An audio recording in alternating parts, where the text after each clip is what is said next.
নিজের এমন দীর্ঘ ক্যারিয়ারে এমন কঠিন সময় কি কখনো দেখেছেন বাবর আজম? অথবা এই দুঃসময় কি কখনো দেখতে পেরেছিলেন মোহাম্মদ রিজওয়ানের মতো তারকা ক্রিকেটাররা?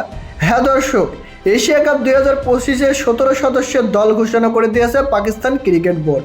তবে দলে জায়গা হয়নি দীর্ঘদিন ধরে টি-20 দলের বাইরে থাকা দুই অভিজ্ঞ ক্রিকেটার বাবর আজম এবং রিজওয়ানের। পাকিস্তানকে নেতৃত্ব দিবেন অলরাউন্ডার সালমান আলী আগা। চোট কাটিয়ে ফিরেছেন টপ অর্ডারের ব্যাটসম্যান ফখর জামান। গত কয়েকটি সিরিজ ধরে জাতীয় দলের বাইরে ছিলেন বাবর আজম ও মোহাম্মদ রিজওয়ান। বিশেষ করে টি-20 দলের জায়গা হচ্ছিল না এই দুই তারকার। কিন্তু এশিয়া কাপের আগে বাবর আজমের জন্য আশীর্বাদ হয়ে এসেছিল ফখর জামানের চোট। ওয়েস্ট ইন্ডিজের বিপক্ষে ভালো করলে সুযোগ ছিল এশিয়া কাপের দলে থাকার, কিন্তু নিজের সুযোগটা বলির পাঠা বানিয়ে দিয়েছেন বাবর আজম। ব্যর্থ ছিলেন ক্যারিবিয়ানদের বিপক্ষে। মোহাম্মদ রিজওয়ানের সুযোগ পেয়েও দলের চাহিদা পূরণ করতে পারেনি। ফলাফল হিসেবে এশিয়া কাপের মতো বড় টুর্নামেন্ট থেকে বাদ পড়েছেন এই দুই অভিজ্ঞ ক্রিকেটার।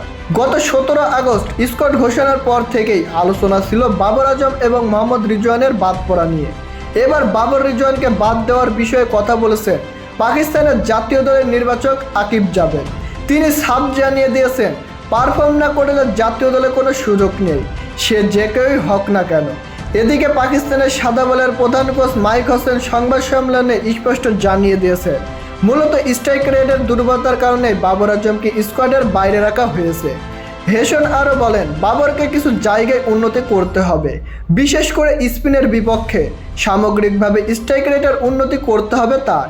বাবর আজম চাইলে বিগ ব্যাশ ও বিপিএল খেলতে পারে, টি-20 লিগগুলো খেলে নিজের স্ট্রাইক রেট উন্নতি করতে পারেন, এমন কথাও জানিয়েছেন মাইক হোসেন।